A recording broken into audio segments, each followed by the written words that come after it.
Umabot naman sa mahigit 65 billion pesos ang kinita ng Pilipinas mula sa mga produkto at serbisyo may kinalaman sa turismo nitong January ayon sa Department of Tourism.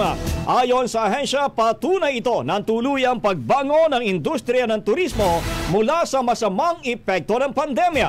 Base sa datos ng DOT, mas mataas na ang kita ngayong taon kumpara sa $821 million o 43 billion pesos na naitala noong January 2019. Samantala, umabot naman sa mahigit 1.1 milyong mga dayuhan turista ang bumisita sa Pilipinas sa unang 2 buwan ng 2025. Kaya ang ahensya patuloy na isinusulong ang iba't ibang programa upang mapanatili ang sigla ng sektor ng turismo at higit pang mahikayat ng makahikayat ng mas maraming turista sa mga darating na mga buwan.